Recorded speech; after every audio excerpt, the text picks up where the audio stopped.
믿음의 언어, 당신의 입술에 담긴 창조의 능력 사랑하는 성도 여러분, 오늘 이 자리에 함께하신 모든 분들에게 우리 주 예수 그리스도의 이름으로 평안과 은혜가 가득하기를 기도합니다. 오늘 우리가 나눌 말씀이 당신의 삶의 깊은 울림과 변화를 가져오는 생명의 씨앗이 되기를 소망합니다. 만약 오늘 메시지가 당신의 마음에 와 닿는다면 이 은혜의 말씀을 주변 사람들과 함께 나누어 주십시오. 구독과 좋아요를 통해 이 믿음의 여정에 동참해 주시는 것은 더 많은 영혼에게 하나님의 살아있는 말씀을 전하는 귀한 사역에 함께하는 것입니다. 당신의 작은 손길이 누군가에게는 절망을 이기는 희망의 빛이 될 수 있습니다. 혹시 당신의 삶 속에 도저히 넘을 수 없을 것 같은 거대한 산과 같은 문제가 가로막고 있습니까? 아무리 애를 써도 꼼짝도 하지 않는 현실의 벽 앞에서 좌절하고 계십니까? 오늘 하나님께서는 바로 당신에게 말씀하십니다. 하나님은 당신에게 그 산을 옮길 수 있는 권세와 능력을 이미 주셨다고 말입니다. 그 능력은 바로 당신의 입술에 담긴 생명의 말씀을 통해 나타납니다. 오늘 우리는 그 비밀을 함께 발견하게 될 것입니다. 성경 스가랴 4장을 펴주십시오. 예수님께서는 마가복음 11장에서 누구든지 이 산더러 들리어 바다에 던져지라 하며 그 말하는 것이 이루어질 줄 믿고 마음에 의심하지 아니하면 그대로 되리라고 말씀하셨습니다. 그리고 그 직전에 하신 말씀이 바로 하나님을 믿으라는 것이었습니다. 그렇습니다. 핵심은 바로 믿음입니다. 말을 하는 사람이 누구냐가 중요한 것이 아닙니다. 우리가 평범한 사람이든 연약한 사람이든 상관없습니다. 왜냐하면 우리에게는 위대한 대제사장이신 예수 그리스도가 계시기 때문입니다. 그분께서 우리에게 권위를 부여하시고 하늘의 모든 권세와 능력으로 우리를 뒷받침해 주십니다. 우리가 그분의 이름을 의지하여 하나님의 말씀을 선포할 때 그 말씀은 결코 땅에 떨어지지 않습니다. 아멘. 예수님께서 거친 풍랑과 바다를 향해 잠잠하라, 고요하라 명하셨을 때를 기억해 보십시오. 즉시 바람이 그치고 바다는 아주 잔잔해졌습니다. 그리고 예수님은 제자들에게 돌아서서 이렇게 물으셨습니다. 어찌하여 이렇게 무서워하느냐, 너희가 어찌 믿음이 없느냐? 이 말씀은 왜 너희는 내가 한 것과 똑같이 하지 않았느냐? 는 질문과도 같습니다. 제자들은 수군거렸습니다. 그가 누구이기에 바람과 바다도 순종하는가? 그들이 놓친 것이 바로 이것입니다. 그 기적은 예수님이 단지 하나님의 아들이기 때문에 일어난 것이 아니었습니다. 그 순간 예수님은 믿음의 사람으로서 그 권세를 사용하셨기 때문입니다. 만약 그것이 오직 하나님의 아들만이 할 수 있는 일이었다면 예수님은 이렇게 말씀하셨을 겁니다. 얘들아, 잘 보아라. 이것은 오직 나 살아계신 하나님의 아들 그리스도만이 할 수 있는 일이니 너희는 절대로 따라 해서는 안 된다. 감히 폭풍을 꾸짖거나 나무에게 명령하지 마라. 너희가 그랬다간 큰일 나고 물에 빠져 죽을 것이다. 그러면 내 평판만 깎이고 나의 사역자 자격증도 박탈당할지 모른다. 하지만 예수님은 그렇게 말씀하지 않으셨습니다. 오히려 우리에게 똑같이 하라고 가르치셨습니다. 하나님을 믿으라. 누구든지 이 산더러 라고 말씀하셨을 때 그 누구든지라는 말 속에는 바로 저와 당신, 우리 모두가 포함되어 있다는 사실을 깨달을 때 우리의 삶은 변화되기 시작합니다. 오, 할렐루야.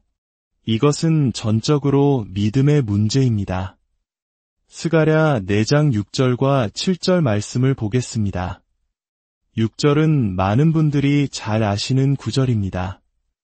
이는 힘으로 되지 아니하며 능력으로 되지 아니하고 오직 나의 영으로 되느니라. 하지만 우리는 종종 바로 다음 구절인 7절의 위대한 선포를 놓치곤 합니다.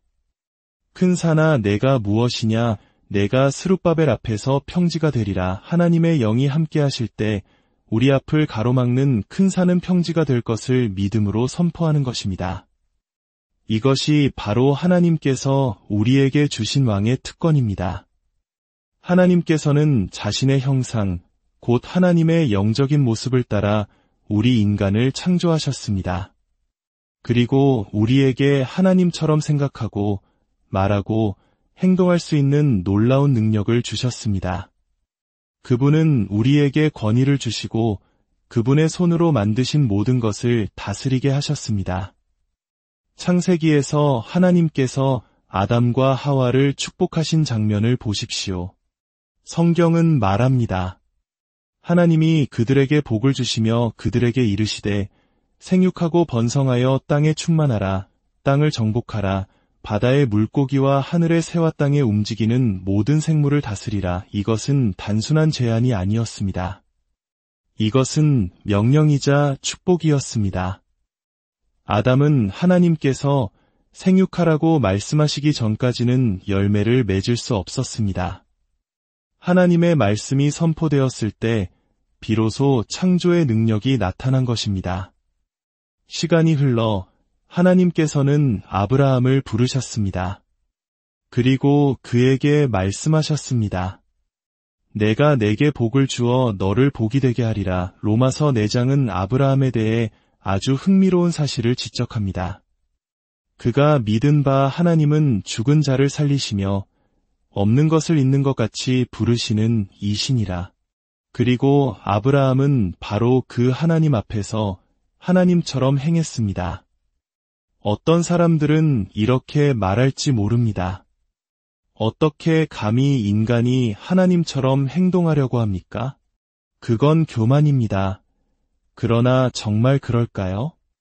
우리가 예수님처럼 되려고 노력하는 것이 잘못된 일입니까? 예수님처럼 말하고 예수님처럼 행동하며 예수님처럼 위대한 결과를 기대하는 것이 왜 신성모독으로 여겨져야 합니까? 오히려 하나님께서는 우리가 그분처럼 행동하지 않을 때 더 마음 아파하십니다. 만약 우리가 하나님처럼 행하지 않는다면 우리에게 남는 선택지는 무엇입니까? 그것은 세상의 방식, 곧 마귀의 방식을 따르는 것뿐입니다. 많은 선량한 그리스도인들이 이러한 종교적인 생각의 틀에 갇혀 있습니다. 예수님은 위대하시고 나는 그저 보잘것없는 존재일 뿐이야. 이 생각은 우리의 마음에서 반드시 제거되어야 할 것이 겸손입니다. 이것은 불신앙이며 우리를 높여 하늘에 함께 앉히시기 위해 예수님께서 이루신 위대한 사역에 대한 모욕입니다. 하나님께서는 우리가 하나님의 왕국에서 왕처럼 그분의 원리대로 살아가기를 원하십니다. 하나님께서는 없는 것을 있는 것 같이 부르십니다. 그것이 무슨 뜻일까요? 하나님은 창세전 죄도 타락한 천사도 없었던 그 완전한 상태에서 우리를 바라보십니다. 하나님의 계획 속에서 우리는 이미 흠없고 거룩한 존재였습니다. 하나님은 당신을 부르실 때 당신의 과거의 실수나 현재의 연약함을 보지 않으십니다. 그분은 당신이 존재하지 않았을 때부터 이미 존재했던 것처럼 그분의 은혜 안에서 완전하고 온전하게 될 당신의 모습을 보시며 부르십니다. 이것이 바로 하나님의 회복시키는 은혜입니다. 할렐루야. 이제 저는 그저 은혜로 구원받은 죄인일 뿐입니다. 라는 낡은 꼬리표를 떼어버릴 때가 되었습니다. 당신은 누구입니까? 낡은 죄인입니까? 아니면 은혜로 구원받은 새로운 피조물입니까? 우리는 그리스도 예수 안에서 새로운 피조물입니다. 이제 성경이 진리인 것처럼 행동합시다. 죄로 인해 죽어가는 이 세상은 당신이 가진 그 믿음이 진짜이기를 간절히 바라고 있습니다. 그들은 더 이상 공허한 종교에 신물이 났습니다. 그들은 살아있는 믿음의 증거를 보고 싶어 합니다. 예수님은 아브라함의 복음을 전파하기 위해 오셨습니다.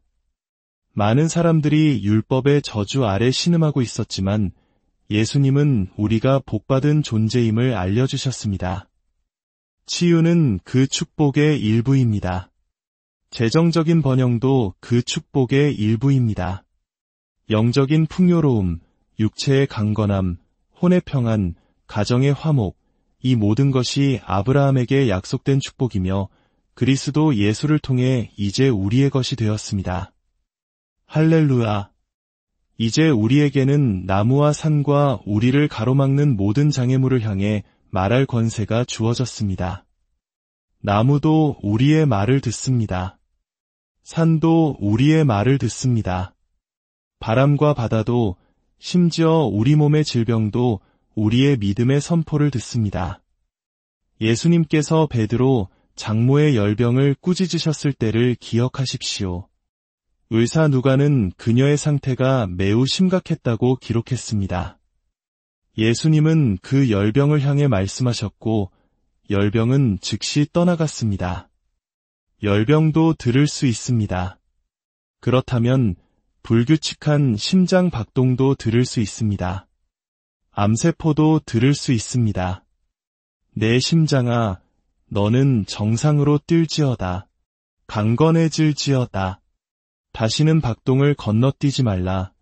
하나님께서는 이 축복을 통해 아브라함에게 그러셨던 것처럼, 아담에게 그러셨던 것처럼 우리 입으로 생명을 선포할 수 있는 능력을 주셨습니다. 우리의 고백의 대제사장이신 예수님께서 우리의 말을 듣고 계십니다. 여기서 고백이란 하나님께서 말씀하신 것과 똑같이 말한다는 뜻입니다. 우리는 왕이신 그분의 말씀을 믿고 그 왕국의 왕이신 그분처럼 말해야 합니다. 예수님은 말씀하셨습니다. 나는 아버지가 말씀하시는 것만 말하고 아버지가 행하시는 것만 행한다. 기적은 예수님이 하나님이셨기 때문에 일어난 것이 아니라 그분의 믿음 때문에 일어난 것입니다. 예수님께서 저주하신 무화과나무를 기억하십니까? 성경은 예수님께서 그 나무에게 대답하여 이르셨다고 기록합니다. 나무가 예수님께 무슨 말을 한 것입니다. 나는 너에게 줄 열매가 없다. 라고 말입니다. 그러자 예수님은 그 나무를 향해 단호하게 선포하셨습니다. 이제부터 영원토록 사람이 내게서 열매를 따먹지 못하리라. 그리고 그냥 돌아서서 가버리셨습니다. 다음 날 그 나무는 뿌리부터 완전히 말라 죽어 있었습니다. 사탄은 우리 마음에 심겨진 말씀을 도둑질하려고 합니다. 도둑이 오고 죽이고 멸망시키려는 것은 가진 것이 없는 자가 아니라 바로 그 귀한 말씀을 가진 자를 노리는 것입니다. 사탄은 당신이 믿음으로 말씀을 선포하는 것을 막기 위해 모든 수단을 동원할 것입니다. 왜냐하면 당신이 말씀을 선포하기 시작하면 당신은 예수님처럼 말하고 아브라함의 자손처럼 행동하며 하나님의 능력이 나타나 사탄을 물리치기 시작하기 때문입니다. 사탄은 늘 똑같은 방법을 씁니다. 마가복음 4장에 나오는 5가지 방법입니다.